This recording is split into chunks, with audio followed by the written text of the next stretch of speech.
Comienza Para que tengan vida, con la doctora Alicia Lois.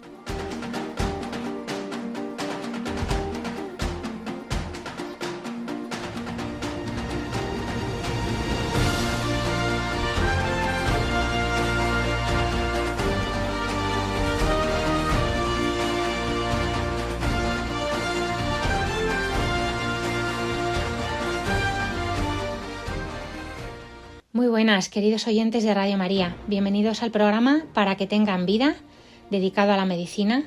Les habla Alicia Lois, en el control de sonido, como siempre, mi padre, José Luis Lois, al que no tengo vida suficiente para darle las gracias por toda su ayuda. Hoy en el programa hablaremos de la Jornada Mundial del Enfermo, también del mensaje del Papa para esta jornada, del encuentro que ha habido del segundo encuentro de médicos católicos de la Asociación Jérôme Lejeune en Madrid este fin de semana, y en Noticias Médicas hablaremos de la noticia sobre el descubrimiento de una futura posible cura para el cáncer de páncreas. Les recordamos que tienen varias vías para contactar con nosotros. Pueden escribir sus preguntas al correo del programa, que es paraquetenganvida@radiomaria.es. También pueden escuchar nuestros programas, que están colgados en la sección de podcast en la página web de Radio María. Este y los anteriores están ahí colgados, así como en Spotify, Google Podcast, Apple Podcast y Amazon Music.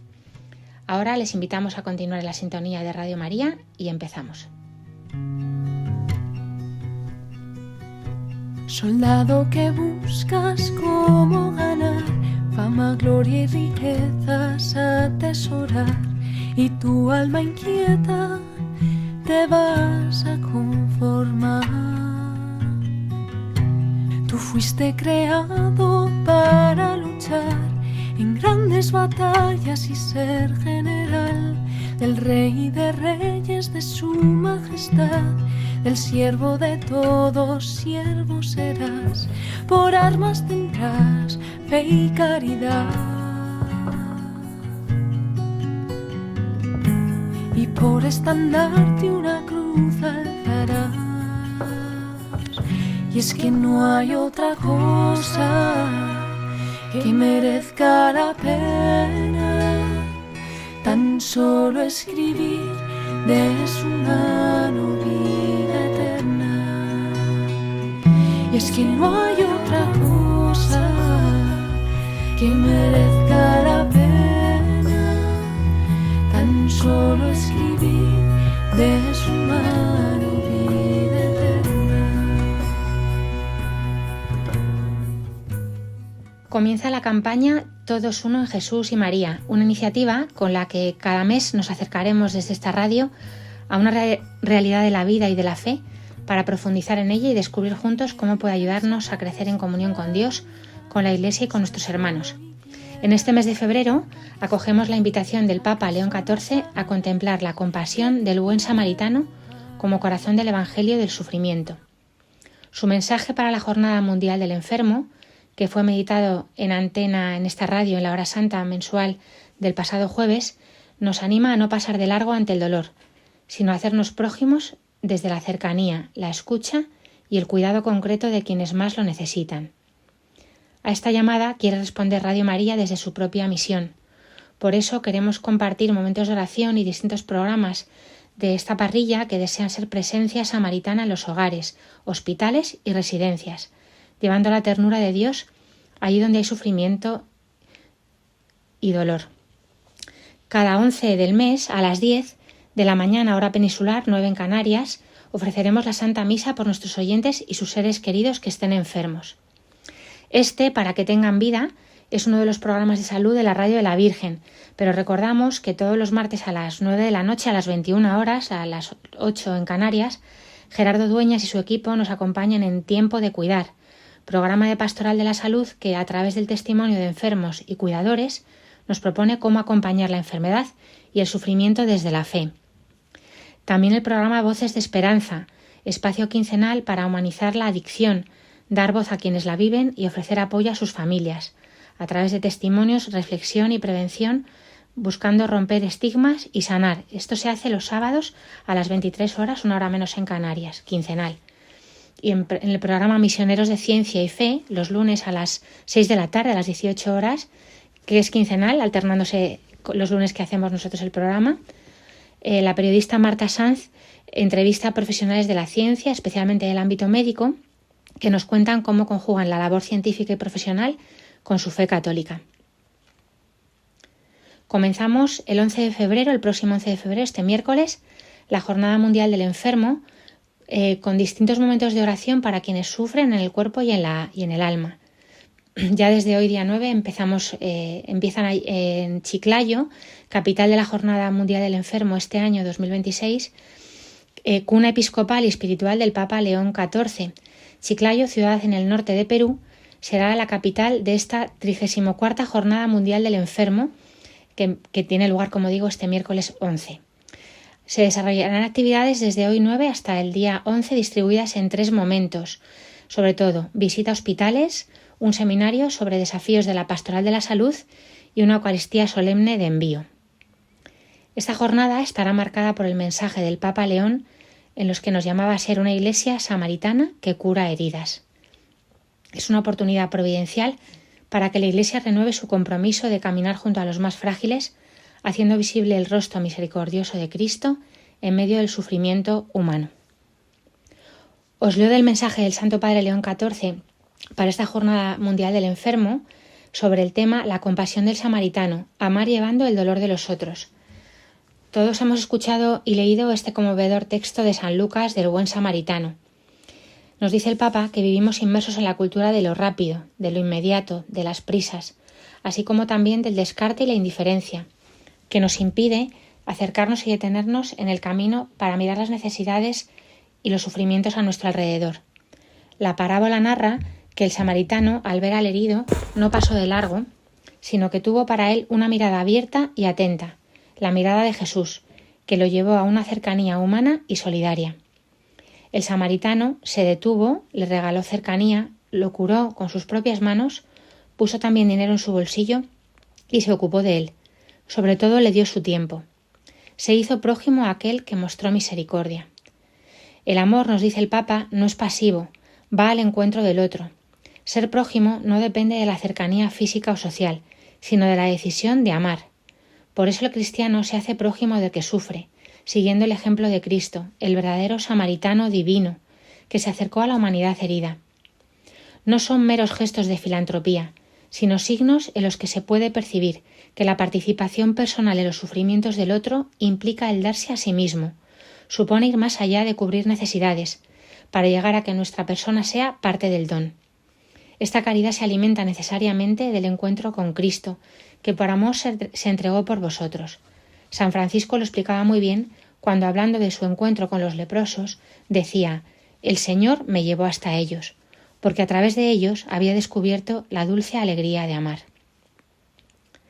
San Ambrosio decía: «Puesto que nadie es tan verdaderamente nuestro prójimo como el que ha curado nuestras heridas, amémoslo viendo en él a nuestro Señor, y querámosle como a nuestro prójimo, pues nada hay tan próximo a los miembros como la cabeza. Y amemos también al que es imitador de Cristo y a todo aquel que se asocia al sufrimiento del necesitado por la unidad del cuerpo». San Lucas, que además es patrón de los médicos, dice el Papa, diciendo que el samaritano se conmovió. Tener compasión implica una emoción profunda que mueve a la acción. Es un sentimiento, la compasión, que brota del interior y lleva al compromiso con el sufrimiento ajeno. En esta parábola la compasión es el rasgo distintivo del amor activo. No es teórica ni sentimental. Se traduce en gestos concretos. El samaritano se acerca, cura, se hace cargo y cuida. Pero atención, no lo hace solo individualmente. El samaritano buscó un posadero que pudiera cuidar de ese hombre, al igual que nosotros estamos llamados a invitar y a reunirnos en un nosotros, que sea más fuerte que la suma de pequeñas individualidades. Yo mismo, dice el Papa, he constatado en mi experiencia como misionero y obispo en Perú cómo muchas personas comparten la misericordia y la compasión al estilo del samaritano y el posadero. Los familiares, los vecinos, los operadores sanitarios, los agentes de pastoral sanitaria y tantos otros que se detienen, se acercan, curan, cargan, acompañan y ofrecen de lo suyo. Dan a la compasión una dimensión social. Esta experiencia, que se realiza en un entramado de relaciones, supera el mero compromiso individual. Concluye el Papa León: deseo vivamente que no falte nunca en nuestro estilo de vida cristiana esta dimensión fraterna, samaritana, incluyente, valiente, comprometida y solidaria, que tiene su raíz más íntima en nuestra unión con Dios, en la fe en Jesucristo.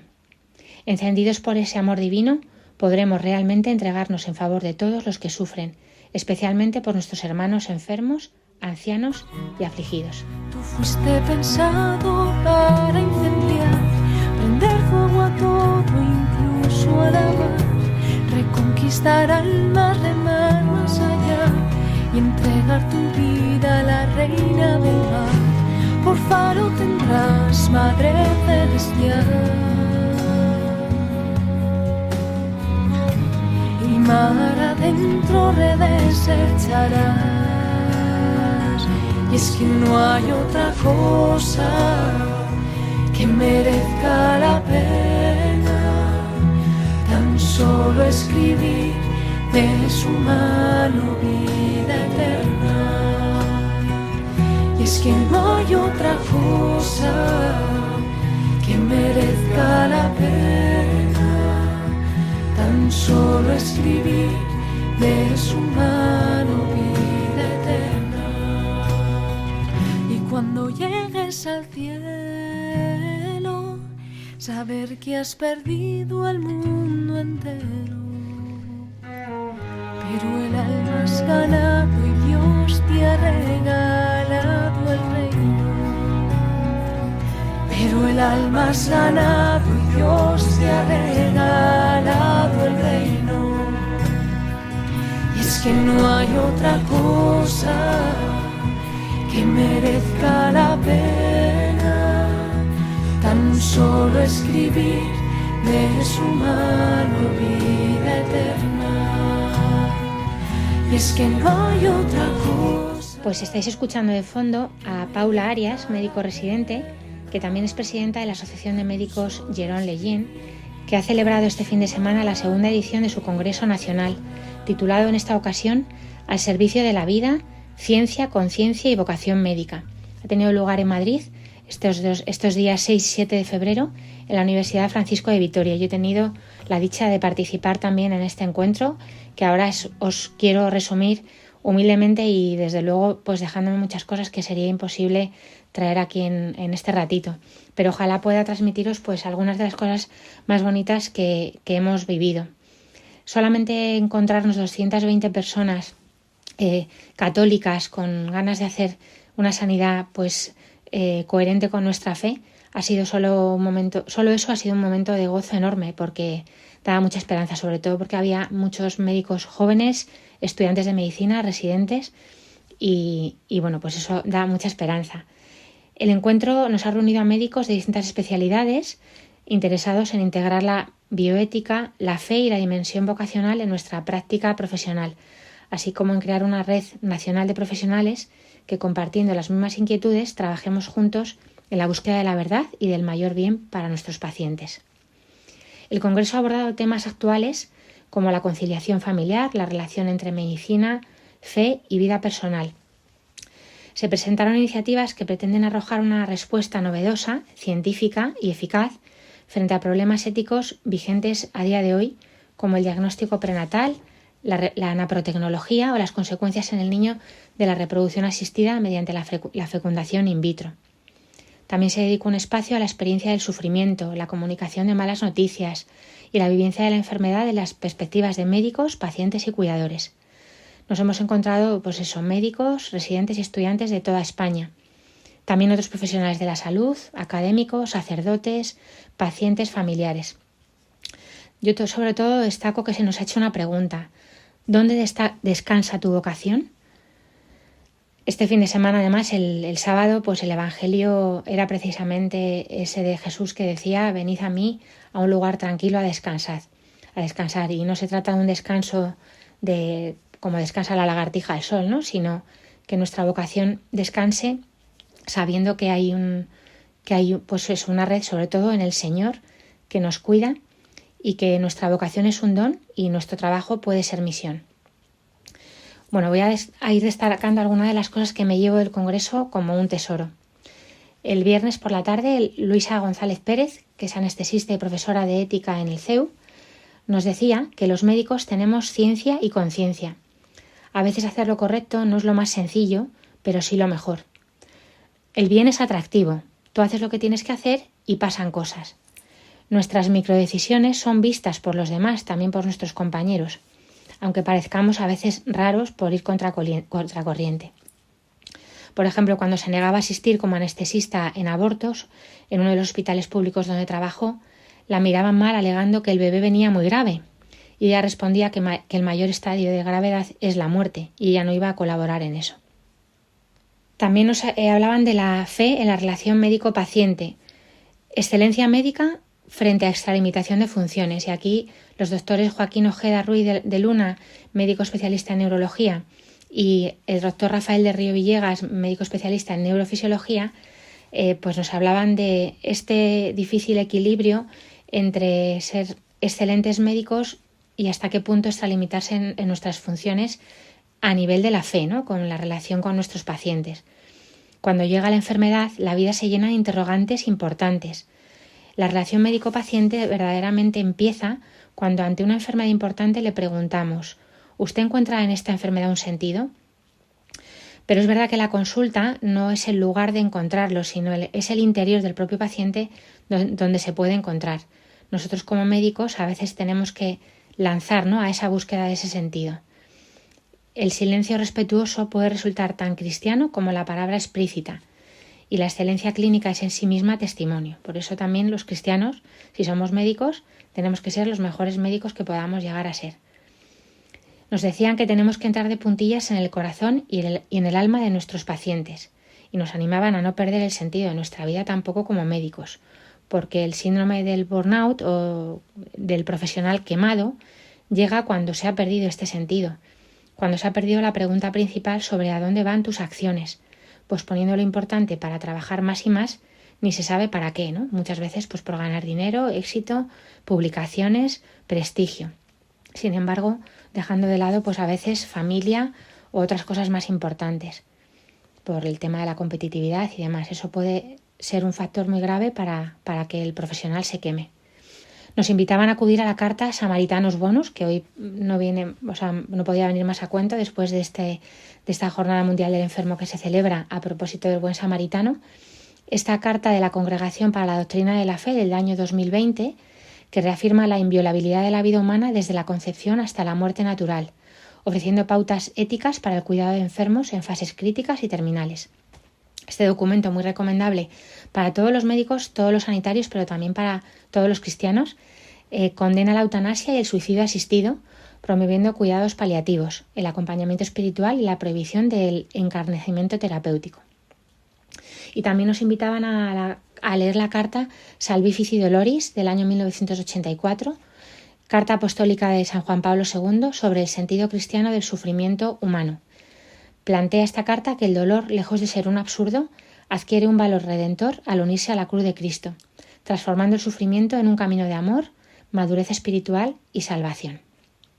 Joaquín Ojeda nos animaba a los médicos a usar también el humor, mejor que no fuera humor negro, en nuestra consulta, ya que de esa manera el sistema límbico, que es una parte del cerebro que tiene que ver con los afectos también, el sistema límbico de nuestro paciente está a nuestro favor, nos decía.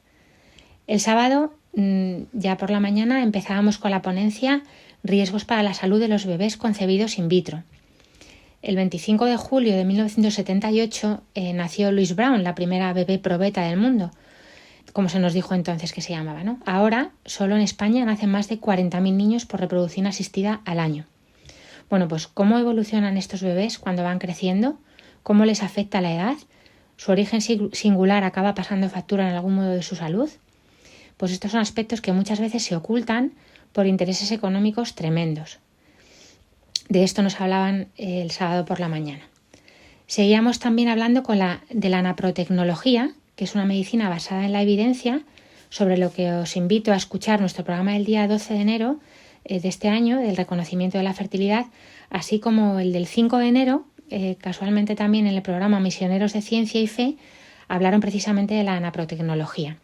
y ahí podéis encontrar mucha información sobre estas técnicas basadas en la naturaleza para reconocer la fertilidad y conseguir embarazos sin tener que recurrir a la fecundación in vitro.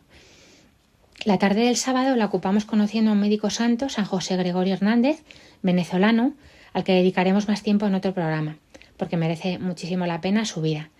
Y nos conectamos a Estados Unidos con Robin Pierucci, médico especialista en neonatología, directora y fundadora de la clínica Navigating Fetal Concerts, copresidenta del Comité Provida del American College de Pediatría. Y también, pues desde Estados Unidos nos hablaba de cómo el diagnóstico prenatal a veces se convierte, muchas veces, siempre, se convierte en un obstáculo para la vida tras el nacimiento.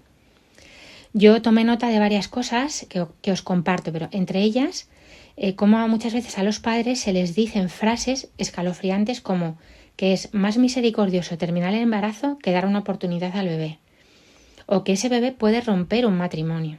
Frases muy fuertes que se dicen a padres cuando un niño viene con alguna enfermedad que se detecta en el embarazo, cuando ni siquiera les ha dado tiempo a tenerlo entre sus brazos, ¿no? Muchas veces los diagnósticos prenatales, nos decía la doctora Pierucci, son rutas para la muerte. Los test genéticos abren una caja de Pandora. Los diagnósticos prenatales tienen muchas veces los mismos efectos que el trastorno por estrés postraumático, y esto hay que saberlo. Esto ocurre en más del 80% de padres y madres sin tener correlación con el grado de malformación, no solamente en la madre, también en el padre. Más del 80% de los progenitores tienen depresiones o trastornos por estrés postraumático y sin tener correlación con el grado de malformación. Las anomalías diagnosticadas prenatalmente que se asocian con la muerte en el periodo neonatal se denominan a menudo malformaciones letales, y este lenguaje es un lenguaje muy, muy dañino. Para muchas malformaciones letales comúnmente descritas, la supervivencia a largo plazo sí es posible si se proporcionan intervenciones de apoyo. La designación letal se solapa con el concepto de futilidad médica o inutilidad, y el término se utiliza para un grupo muy heterogéneo de afecciones y dificulta la comunicación y el asesoramiento claros. El sábado por la tarde tuvimos una mesa redonda que se titulaba Acompañando los momentos difíciles, y os comparto lo que más me ayudó. Una frase de la fundadora de los cuidados paliativos, Cicely Saunders, una frase que me parece preciosa: no estamos aquí para ayudarte a morir, estamos aquí para ayudarte a vivir hasta que mueras. Esta es la fundadora de los cuidados paliativos iniciales, ¿no? Pues con esto nos introducía un paliativista su charla, hablándonos de cómo muchas veces es difícil ayudar a morir porque la gente ya directamente pide la muerte. Un psicólogo del Hospital Laguna de cuidados paliativos nos decía que cuando no se puede hacer más, siempre se puede estar al lado del otro, compartiendo con el otro el sufrimiento, cuando no se puede hacer más médicamente. Un médico intensivista de la UCI del Hospital Puerta de Hierro, Alfonso Ortega, nos decía que la UCI es un lugar con dos características principales.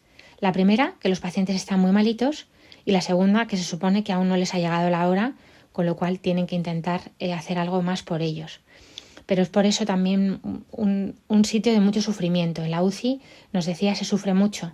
El paciente, la familia, nos hablaba de cómo cambia cuando la familia tiene una fe auténtica o no la tiene. A veces las familias creen que tienen fe y, sin embargo, cuando el paciente no sale como ellos esperan, pues se enfadan con Dios, se enfadan con el médico que es cristiano incluso. El médico sufre, muchas veces en algunos casos nos decía igual de perdido que el paciente, pero al otro lado. Y por supuesto, pues él también nos hablaba de su sufrimiento, ¿no?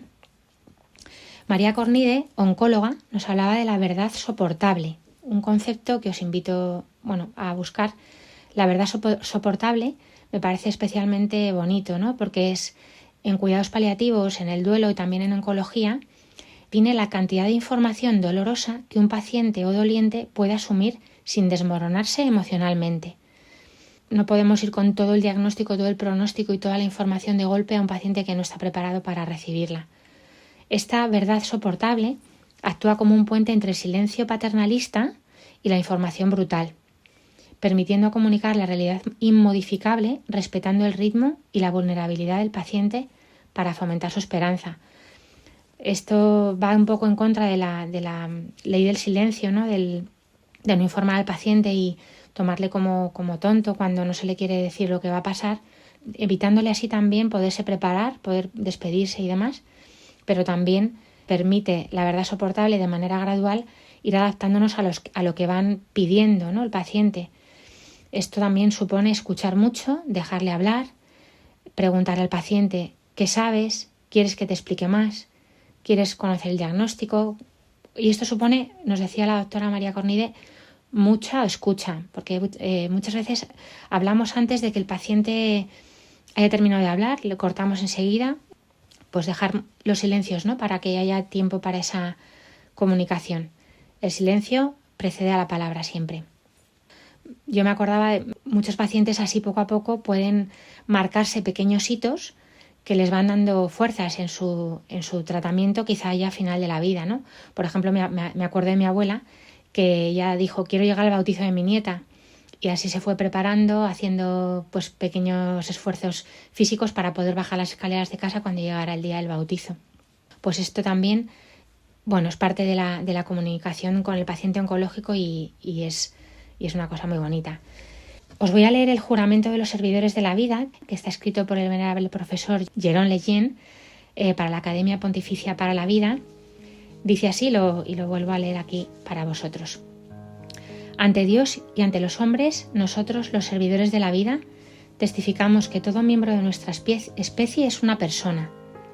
La devoción que cada uno merece no depende ni de su edad ni de la enfermedad que pudiera sobrevenirle. Desde la concepción hasta sus últimos instantes, es el mismo ser humano quien se desarrolla, madura y muere. Los derechos de la persona son inalienables desde el principio. El óvulo fecundado, el embrión, el feto no puede ser donado ni vendido. No se le puede negar su desarrollo continuo dentro del cuerpo de su madre. Nadie puede someterlo a forma alguna de explotación. Nadie puede atentar contra su vida, ni su padre, ni su madre, ni ninguna autoridad. Por consiguiente, la vivisección, el aborto y la eutanasia no pueden ser actos de un servidor de la vida. Asimismo, declaramos que las fuentes de la vida deben ser preservadas. Patrimonio de todos, el genoma humano es indisponible. No puede ser objeto de especulaciones ideológicas o mercantiles. Sus particularidades no pueden ser patentadas. Preocupados por perpetuar la tradición hipocrática y por conformar nuestra práctica con los preceptos morales del magisterio romano, rechazamos toda degradación deliberada del genoma, toda explotación de los gametos y todo desajuste provocado de las funciones reproductivas. Reafirmamos que el alivio del sufrimiento y la curación de las enfermedades, la preservación de la salud y la reparación de los errores de la herencia genética son el objetivo de nuestros esfuerzos, salvaguardando siempre el respeto de la persona.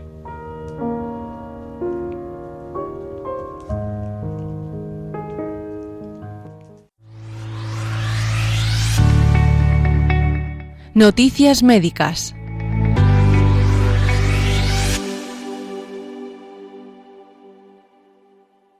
En esta sección de noticias médicas os voy a comentar una noticia que tiene que ver con un fármaco por una alerta que ha habido de la Agencia Española del Medicamento y Productos Sanitarios. Se ha informado, en resumen, de que Ventolin, la suspensión para inhalación en envase a presión, que lleva el principio activo de salbutamol, bueno, pues este inhalador que contiene 200 inhalaciones, o sea, suficiente para 200 inhalaciones, después de las cuales puede continuar pulverizando, pero no administra ninguna dosis de salbutamol. Entonces se han notificado casos de exacerbaciones graves de los síntomas del asma debido al uso inadvertido del inhalador vacío, porque parecía que sí tenía y ya no le quedaba medicamento.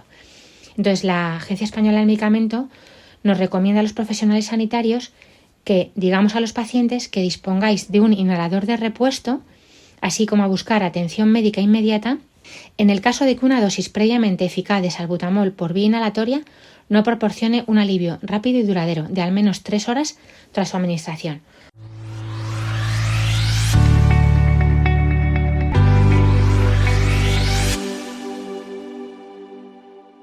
En 2026, la Sociedad Española de Oncología Médica conmemoró su 50 aniversario. Coincidiendo con esta efeméride y con el Día Mundial del Cáncer, el 4 de febrero pasado, además de presentar el informe Las cifras de cáncer en España 2026, la Sociedad Española de Oncología Médica, la SEOM, quiere poner el foco y hacer divulgación entre la población general en cómo ha cambiado el cáncer en los últimos 50 años.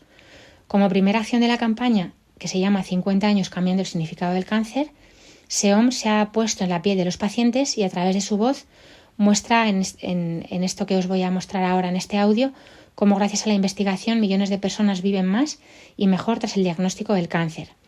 Los avances conseguidos hacen que el pronóstico limitado que tenían la mayoría de los pacientes con cáncer hace 50 años se haya revertido y actualmente tengan una supervivencia más prolongada y con calidad de vida. Hace 50 años, el diagnóstico de cáncer tenía un pronóstico muy limitado. Ahora millones de personas viven más y mejor. ¿Qué ha cambiado entre ayer y hoy? En 1978, España se convirtió en el primer país europeo en reconocer oficialmente la oncología médica como especialidad. La Sociedad Española de Oncología Médica tuvo un papel clave. SEOM apostó por una especialidad, apostó por el desarrollo de la investigación clínica y la incorporación de la investigación básica en lo que llamamos investigación translacional.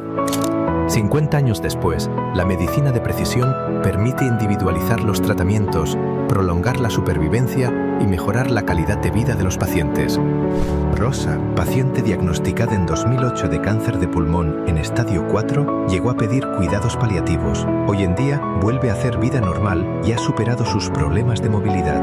Pues gracias a los ensayos clínicos, pues ya veo un futuro inmediato y la calidad de vida que tengo, pues magnífica. Entonces, estoy muy agradecida a la vida. Fidel, músico y productor, se ha descubierto como una persona fuerte después de someterse a múltiples tratamientos frente al cáncer en los últimos 9 años. Hoy sigue disfrutando de su profesión, produce, compone y emprende nuevos proyectos musicales. Todo lo que es el desarrollo de todas estas enfermedades, de los fármacos, de las operaciones y demás, hacen que haya gente como yo que estamos aquí que ni nos lo creemos, que nos han dado una nueva oportunidad. A Adriana le diagnosticaron un cáncer de mama metastásico hace ya más de 12 años. Hoy, Adriana está en remisión y disfruta de lo que más le gusta: su familia, amigos y pasear a diario con su perro. Yo no estaría viva si no hubiera sido por los anticuerpos monoclonales.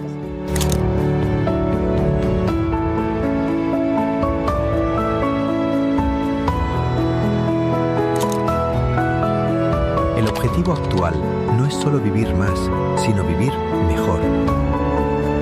Y ojalá que dentro de otros 50 años pues podamos hablar de que la Sociedad Española de Oncología Médica ha curado al 100% de los pacientes. Los pacientes lo que necesitan es mucha confianza, seguridad y empatía. Yo solamente soy un enfermo el día que acudo al hospital de día a ver a mi oncóloga y me hacen la analítica, no sé cuánto.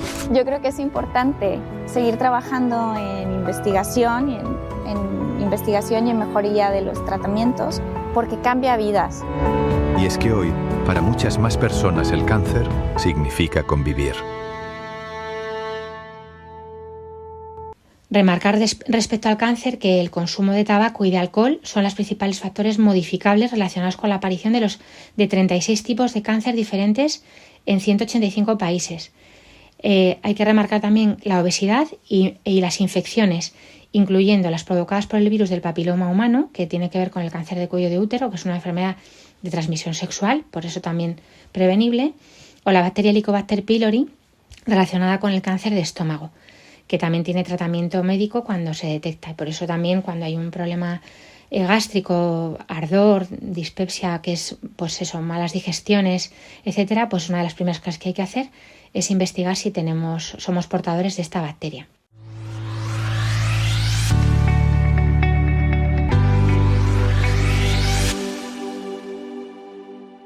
Pero sin duda la noticia médica de estos días ha sido el avance clave contra el cáncer de páncreas. Los fármacos actuales contra el cáncer de páncreas pierden efectividad en meses porque el tumor se vuelve resistente. Seguro que todos habéis oído que el grupo del Centro Nacional de Investigaciones Oncológicas, el CNIO, ha logrado evitar estas resistencias en modelos animales, en ratones, con una terapia combinada.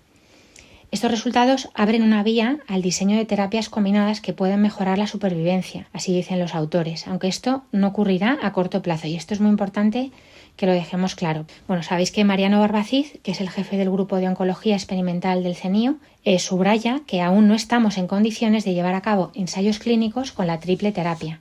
Pueden ser cuestión de muchos años, hablan de 2, 3, 4, quizá 10 años, en que esto pueda tener lugar en humanos, con lo cual yo aquí también invito a la prudencia y a no decir que ya ha ocurrido el milagro de la curación del cáncer de páncreas, porque ya ha habido gente pues que erróneamente ha pensado que sus familiares ya pueden entrar en ensayos clínicos y esto no es así. Es una noticia muy buena que abre muchísima esperanza, pero tenemos que tener paciencia. Esto solo se ha hecho en modelos animales, no se sabe muy bien cómo van a interactuar estos 3 fármacos a nivel tóxico en el humano, también en el sistema inmune a nivel de inmunosupresión y demás. Entonces, bueno, pues yo la noticia que os doy, que seguro que ya habéis oído, es sobre todo la prudencia en la emisión de estas noticias.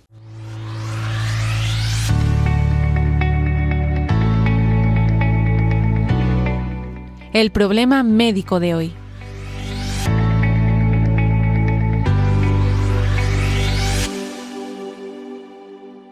Pues ya que estamos con esta noticia tan buena, pero también con esta cautela, voy a hablar un poquito del cáncer de páncreas. El páncreas es una glándula maravillosa porque es una glándula mixta. Una glándula es un órgano que produce hormonas. Pues bien, el páncreas tiene una peculiaridad muy curiosa y es que produce sustancias a nivel exocrino y a nivel endocrino. Pues, produce sustancias que se utilizan en la digestión y sustancias que son hormonas. Es un órgano que está de forma alargada y textura granulosa que se ubica en la parte superior del abdomen, detrás del estómago y delante de la columna vertebral. Está rodeado por el duodeno, que es la primera parte del intestino delgado, y también tiene al lado el hígado y el bazo. Las funciones que hace el páncreas, como digo, son la función exocrina en la digestión, produciendo enzimas como la amilasa y la lipasa, que se liberan en el intestino delgado para descomponer grasas, proteínas y carbohidratos, y una función endocrina que produce hormonas, la insulina y el glucagón, que participan en el control del azúcar, en el control de la glucemia. Se liberan estas hormonas al torrente sanguíneo.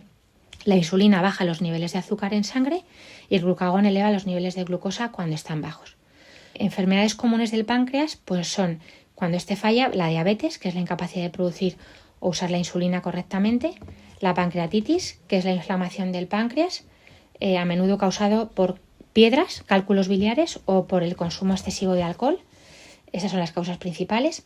Y el cáncer de páncreas, del que voy a hablaros hoy, que es difícil de detectar en etapas tempranas debido a su ubicación profunda y a la poca sintomatología. Tengo una paciente ahora con cáncer de páncreas, debutó con una pérdida de peso exclusivamente, no tenía ningún otro síntoma, y en ese estudio de la pérdida de peso pues encontramos, yo la derivé a medicina interna porque no teníamos la causa y ahí la descubrieron el tumor, ¿no? Bueno, pues el cáncer de páncreas afecta a esta glándula y los síntomas a veces pueden debutar como una pérdida de peso o náuseas o distensión abdominal o fatiga. A veces ya directamente debuta como una ictericia, que es que el paciente se pone amarillo porque ya está el cáncer comprimiendo las vías secretoras de las bilis, o simplemente falta de apetito. Los tratamientos actualmente incluyen cirugía, quimioterapia y radioterapia. Y ahora es verdad que ya se abren vías para la inmunoterapia en muchas ocasiones. Las tasas de supervivencia del cáncer de páncreas son bajas debido a esta dificultad, sobre todo, de detectar la enfermedad en sus primeras etapas. ¿Y cuándo se produce un cáncer de páncreas? Bueno, pues como todos los cánceres, cuando las células del páncreas se multiplican sin control. Precisamente lo que está investigando el Centro Nacional de Investigaciones Oncológicas, con Mariano Barbacid a la cabeza y pues otros muchos investigadores, es cómo actuar precisamente en los genes que hacen que estas células se multipliquen sin control, en los oncogenes que se llaman. Los tumores pancreáticos en etapa temprana no se detectan muy bien en las pruebas de imagen, además, por ejemplo, en la ecografía, que es una prueba bastante asequible y accesible para los médicos de familia, y para hacerlo de una forma rápida, pues el páncreas se suele visualizar mal, no siempre se ve del todo bien. Por esa razón muchas personas no reciben un diagnóstico hasta que ya hay incluso metástasis. Y hay que decir también que el cáncer de páncreas es resistente a muchos medicamentos comunes contra el cáncer, lo que dificulta muchas veces el tratamiento. El cáncer de páncreas en España ocupa el 8º puesto en frecuencia, con una incidencia anual en 2023 de casi 9.000 casos, de los que 4.400 fueron varones y 4.500 mujeres, o sea, más o menos 50% igual, entre varones y mujeres igual. En el momento del diagnóstico, alrededor del 20% solo serán susceptibles de ser resecados, o sea, quitados, y en el resto de pacientes no será posible dado el estado avanzado de la enfermedad, y tras la resección quirúrgica la supervivencia suele ser actualmente entre 10 y 20 meses. Bueno, pues como decía, en los últimos años estamos presenciando un aumento de incidencia de este tumor. En el año 2025 se han diagnosticado 10.000 nuevos casos de cáncer en España. O sea, hemos pasado de los 8.900 del 2023 a 10.000 en 2025. La mayoría de los pacientes suelen tener una edad comprendida entre los 65 y los 70 años, pero es verdad que a veces se da en edades inferiores, en cuyo caso en estos casos sí que es importante descartar la asociación con una alteración genética. Sin embargo, en los últimos años pues también está aumentando en pacientes más jóvenes.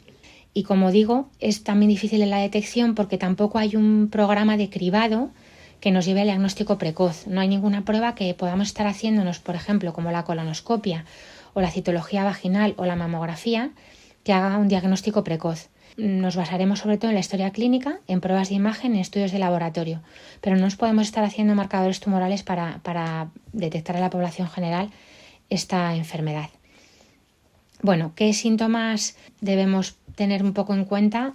Bueno, siempre que se sale algo de lo normal, pues hay que alertar y comentar con el médico de familia, si se puede, más cercano, ¿no? Pero importante, la ictericia, que uno de repente tenga la piel amarillenta, que la orina esté oscura como Coca-Cola, las heces de color claro, como si fueran grasa, un dolor abdominal, por supuesto, o dolor en la parte media de la espalda, porque la pancreatitis, que es la inflamación del páncreas, da un dolor muy peculiar que es como en cinturón, en este tumor, que a veces los tumores sabemos que dan dolor más tarde, pues bueno, un dolor en la parte media de la espalda, fatiga, picores en la piel, por supuesto falta de apetito, que acompaña muchas veces al llamado síndrome constitucional de todos los tumores, que acompaña normalmente de pérdida de peso. Aunque no por eso, todos estos síntomas que digo hay que alarmarse pensando que uno tiene un cáncer. Sobre la causa del cáncer de páncreas no hay una respuesta clara, no sabemos exactamente qué causa el cáncer de páncreas, pero sí que hay algunos factores de riesgo que pueden predisponer. Es un factor que aumenta la posibilidad de tener esta enfermedad. Los factores de riesgo del cáncer de páncreas incluyen fumar cigarrillos puros u otras formas de tabaco, la obesidad, zona abdominal, la obesidad central que llamamos, la diabetes, especialmente la diabetes tipo 2, la exposición a ciertos productos químicos como pesticidas y petroquímicos, productos del petróleo, una pancreatitis crónica, que es una inflamación permanente del páncreas, síndromes hereditarios con cambios en los genes, que son las mutaciones, las complicaciones del cáncer de páncreas. Bueno, pues lo más importante, las metástasis, que hace que se propaguen a otros órganos, primero a los vasos sanguíneos cercanos, a los ganglios linfáticos, y luego al hígado, que está muy cerca, al peritoneo, que es el revestimiento de la cavidad abdominal, y a los pulmones. La mayoría de los cánceres de páncreas ya se han propagado más allá del páncreas en el momento del diagnóstico, por desgracia. Como digo, también porque no tenemos un diagnóstico precoz y es muy difícil de diagnosticar este cáncer en las fases más precoces. ¿Qué pruebas de imagen se pueden hacer? Y seguramente pues el médico internista o el digestivo pues hará, pues normalmente se hacen un TAC, que es una tomografía computerizada, la resonancia magnética, también se pueden pedir un PET, que es una tomografía por emisión de positrones a nivel de radiología nuclear, de medicina nuclear, o también se puede ver en ecografía endoscópica, que lo hacen los digestivos a través del esófago para entrar hacia la cavidad, o sea, por la cavidad oral directamente al estómago. En los análisis de sangre del páncreas se puede ver un marcador tumoral, que es el CA199. Lo que pasa es que esto puede indicar la presencia de un tumor. Evidentemente, si sospechamos este tumor, sí que se puede pedir. Y las pruebas genéticas, si se recibe un diagnóstico de cáncer de páncreas, puede indicarse si existe una causa hereditaria para ayudar a la familia, ¿no? Sobre todo con estos marcadores tumorales, para que la familia también se lo estudien desde la unidad de genética oncológica del hospital de referencia. Si el familiar de primer grado, que es padre, madre, hijo o hermano de alguien con cáncer de páncreas, debería hacerse una prueba genética, pues esto lo dirán los oncólogos. ¿Es curable el cáncer de páncreas? Es verdad que la remisión completa es posible con la detección y los tratamientos tempranos. La única manera realista de curar el cáncer de páncreas es la extirpación quirúrgica total del cáncer, pero bueno, es verdad que se ha abierto una vía de tratamiento con el nuevo descubrimiento muy importante, actuando directamente en los genes que lo producen para que no haya en el tiempo también recidivas. También la quimioterapia, además de la cirugía, que destruye las células cancerosas. Esto es muchas veces la única opción inicial porque no se puede resecar. Se utiliza tanto como tratamiento único como en personas con cáncer ya también resecado. Y la radioterapia, utilizando rayos X de alta energía para destruir las células cancerosas, también se puede combinar con la quimioterapia. Se puede recomendar antes o después de la cirugía o como parte del tratamiento principal, como tratamiento que llamamos adyuvante. Y luego está la terapia dirigida, que utiliza medicamentos que actúan sobre ciertas proteínas, que controlan, estas proteínas controlan el crecimiento y la propagación de las células cancerosas, y esta terapia dirigida se puede también utilizar. Y luego es muy importante, obviamente, pues el manejo del dolor, pues que suele ser muy doloroso, ya que afecta nervios cercanos. Se pueden incluso inyectar esteroides a nivel local. Por supuesto, tratamientos para el dolor de forma oral, ¿no? ¿Cómo puedo prevenirlo? Sobre todo, pues evitando el tabaco, limitando el alcohol, mantener un peso ideal para la altura de cada uno y limitar la exposición a productos químicos nocivos como pesticidas, petroquímicos, el asbesto.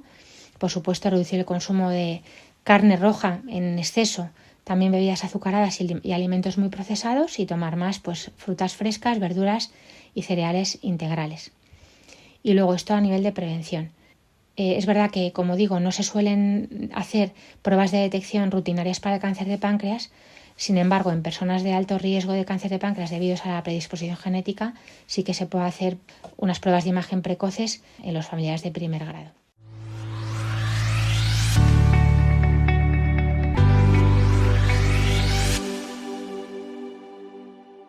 Y terminamos escuchando esta canción que han hecho los sacerdotes de Madrid, porque hoy, día 9 y mañana 10, tiene lugar en Madrid el Convivium, que es la Asamblea Presbiteral.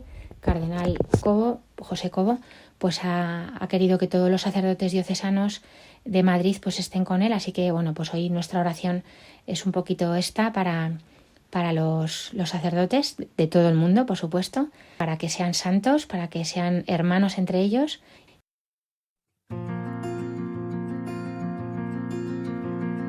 ¿Quién irá detrás de la oveja perdida? ¿Quién la llevará hasta mi hogar? ¿Quién podrá cerrar con un beso la herida y hará de su vida un altar? Voy a pasar otra vez por la orilla y al lado del mar soñaré testigos de mi caridad. Yo te enviaré un giro para ser un latido del Dios siempre vivo. En mi nombre abrirás los caminos, anunciando mi salvación. Llénate de fe, confía, sígueme, voy a hacer maravillas contigo. Amor del Padre por sus hijos, servidor de mi redención.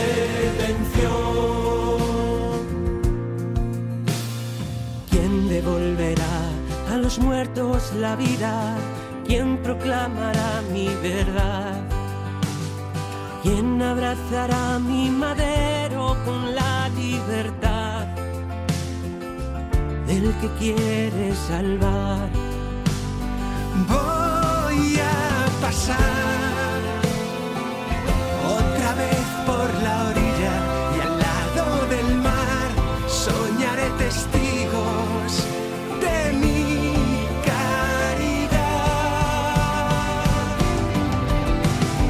Yo te enviaré un giro para ser un latido del Dios siempre vivo. En mi nombre abrirás los caminos, anunciando mi salvación. Llénate de fe, confía, sígueme, voy a hacer maravillas contigo. Amor del Padre por sus hijos, servidor de mi redención, mi poder, mi perdón, sacerdote, ministro de Dios, de Madrid al cielo serás mi buen pastor. Celebrar mi pasión, la victoria de mi salvación, cuerpo de Cristo, sangre de Cristo. No sin antes recordarles que tienen varias vías para contactar con nosotros. Pueden escribir sus preguntas al correo del programa, que es para que tengan vida @radiomaria.es, y también escuchar nuestros programas que están colgados en la página web de Radio María, en la sección de podcast. Ahí tienen este y los anteriores programas. También nos pueden encontrar en las plataformas de podcast online, en Amazon Music, Apple Podcast, Google Podcast. Hoy hemos hablado en el programa de la Jornada Mundial del Enfermo, también del encuentro de la Asamblea de Médicos Católicos Jerón Leyen, que ha tenido lugar este fin de semana aquí en Madrid, y del cáncer de páncreas y los nuevos descubrimientos que parece que se están abriendo una puerta que en el futuro haya una cura para este cáncer. Nos volveremos a encontrar, si Dios quiere, en 2 semanas, el lunes a las 12:30, 11:30 en Canarias. Muchas gracias, José Luis, por ayudarme con el sonido. Muchas gracias a todos los oyentes y al equipo de Radio María, sin el cual no sería posible que nos oigan. Que Dios les bendiga.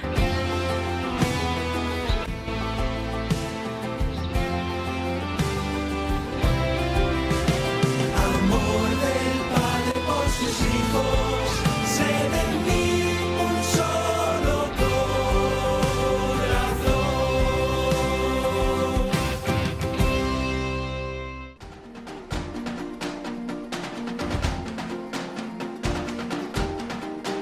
Así concluye Para que tengan vida, con la doctora Alicia Lois.